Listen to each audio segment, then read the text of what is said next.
one of the fantasy big three, often mentioned alongside Frieren Beyond Journey's End and Delicious in Dungeon. A series known for its gorgeous art style, a different approach to magic, and a fantasy world that is dark but thoughtful.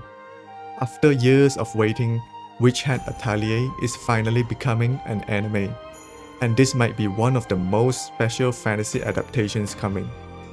From a completely anime-only perspective, let's talk about why this is an anime you might want to keep on your radar.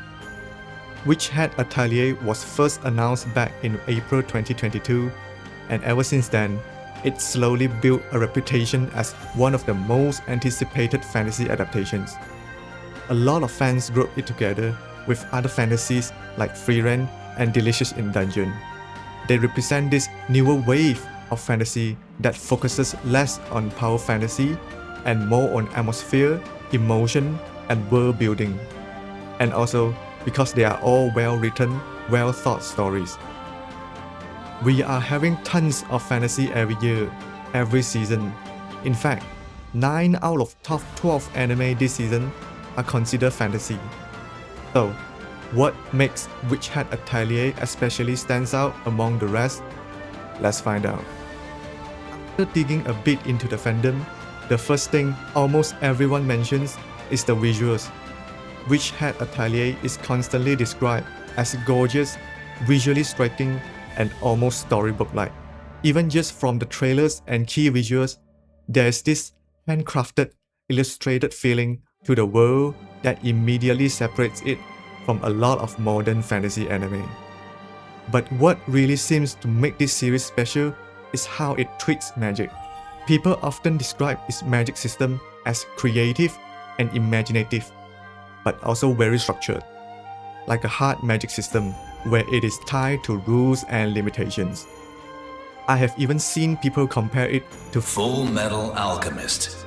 But instead of alchemy, the foundation of the world is magic. And then there's the tone. Some fans describe Witch Hat Atelier as dark, or rather realistic, not in an edgy or gory way, but more on moral struggles, ideology, and the reality of how this magical world works, like a conflict between beliefs and ideals. The source material, it is a manga. It has a score of 8.68 on my anime list, a well-beloved modern fantasy manga. So this wasn't just another seasonal fantasy anime. People were watching this one closely.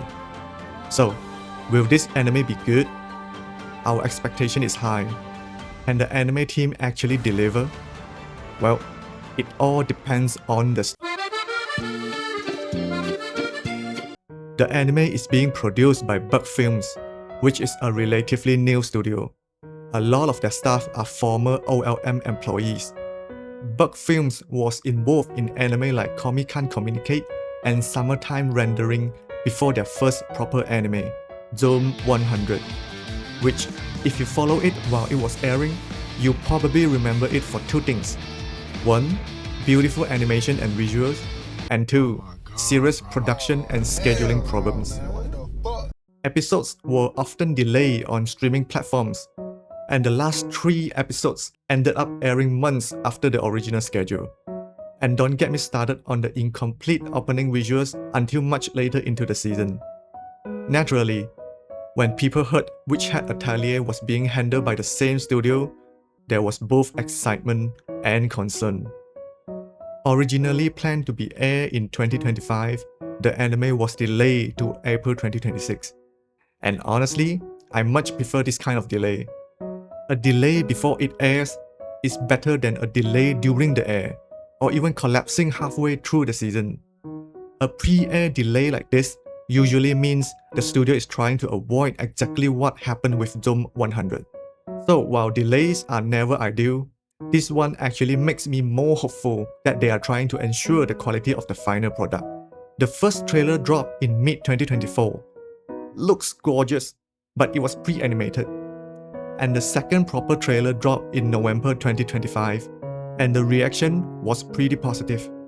A lot of manga readers said the anime visuals looked like the panels were being brought straight to life. They were praising the visual, the atmosphere, the overall feel, it all seems very faithful. But the detail that surprised me the most was the music.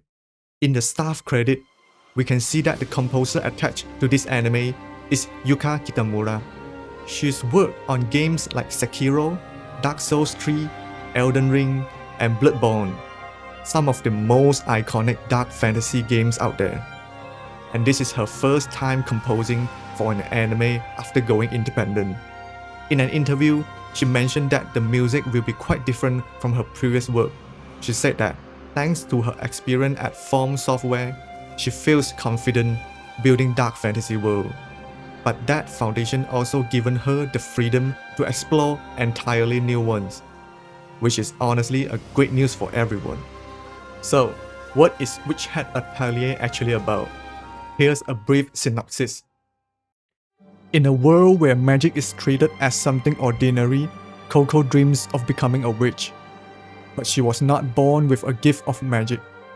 When she was about to give up, she met with a mysterious traveling magician, Kifri, and secretly saw him performing magic in a way she's never seen before. Coco soon learns what everybody knows might not be the truth, and that her dream may actually be within reach. 君はこれから魔法使いになるんだ。